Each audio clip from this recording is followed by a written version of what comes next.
Dreams are super weird. I mean, we're talking the level of weird, where your brain enters a phase of sleep and starts making up aggressive stories, and no, it's not because it's bored. Although, that would make more sense than the actual research. Studies show that 95% of people forget most of their dreams within 10 minutes. Which is a shame, because I'm pretty sure I asked out my gym crush last night. Now, we know dreams primarily happen during the REM sleep, also called rapid eye movement, where your eyes move around frantically like you're being exercised. This is when your brain is awake, but your body is paralyzed. But that doesn't explain shit. Why even dream in the first place? What's the connection between fighting a dragon in your living room and forming memories? Science really doesn't know the answer, and that's why they have theories instead of actual answers. That's kinda lame. Some scientists believe that the brain sorts through everything you learned or experienced that day, decides what to keep and what to quietly delete, like an embarrassing snap. That's called memory consolidation. Researchers say that the hippocampus, which is your brain's save game feature, organizes neural patterns during REM sleep, which strengthens long-term memory. So basically, while you're dreaming about riding a llama through Walmart, your brain is storing away useful information, like subscribing to this channel. Then there's emotional regulation, which is just a fancy way of saying that your brain is trying to deal with your emotional messiness, like a therapist who only accepts payment in REM cycles. In simple terms, dreams may help you work through trauma or stress. Some scientists also think that the brain uses dreams to creatively solve problems. And yes, there are real examples of this. Dmitri Mendeleev dreamed of the periodic table. Paul McCartney dreamed the melody for Yesterday. And meanwhile, I dreamed I invented. Anyways, similar kind of genius, I guess.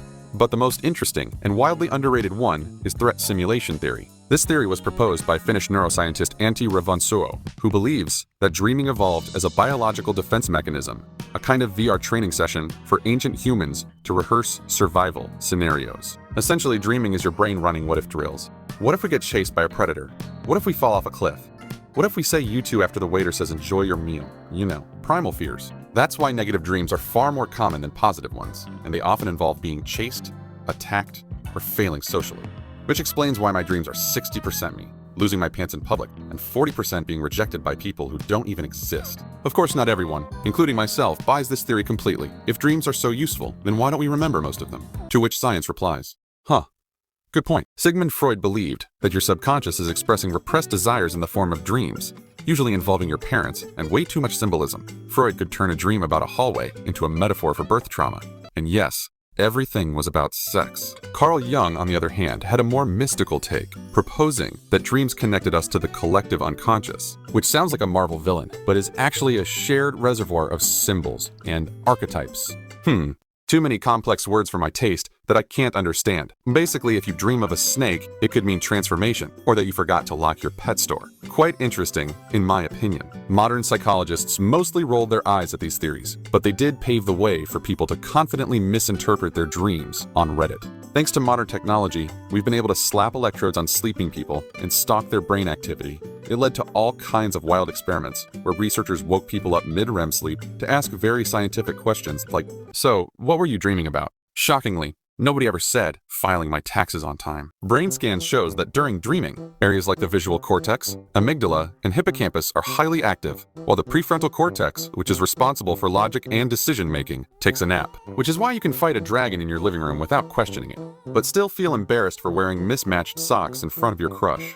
Now, if you've ever realized mid-dream that you're dreaming, then congratulations. You've achieved lucid dreaming, a magical state where you're both the player and the game designer. A lucid dreamer is aware they're dreaming and can sometimes control the dream, which is either empowering or terrifying, depending on whether you choose to fly or immediately spawn your ex for closure. Achieving this state takes a bit of practice and delusion. Techniques include reality checks like 1. Trying to push your finger through your palm during the day. If it goes through, you're either dreaming or need medical help. 2. Keeping a dream journal. And 3. Setting intentions before sleep, like tonight, I will lucid dream and not use it to rob a dream bank again. Scientifically, lucid dreaming occurs when the prefrontal cortex partially reactivates during REM sleep, which is like your logic brain peeking in and saying, wait, none of this makes sense, but still letting you ride a shark in a business suit. Despite all the machines and data and weirdly specific questions, science still can't fully explain what dreams mean. Are they messages from the subconscious, or the brain's way of binge-watching its own confusing drama? Honestly, your guess is as good as any PhD scholar. Philosophers, of course, had thoughts too, because they always do. Plato believed dreams were glimpses of the soul's desires. Descartes said, dreams made it hard to know if we're ever really awake. And then there's Zhuangzi, a Chinese philosopher who famously dreamt he was a butterfly and woke up unsure whether he was a man dreaming he was a butterfly or a butterfly dreaming he was a man, which honestly sounds like something you'd say after 2 edibles and a TED Talk. So in conclusion, nobody actually knows what dreams are. Scientists suck, philosophers make weird speculations. We know more about the distant galaxies and black holes than we know of our own mind. Kinda weird, but true. But hey, if you ever dream about making sense of dreams, let me know. You might be onto something.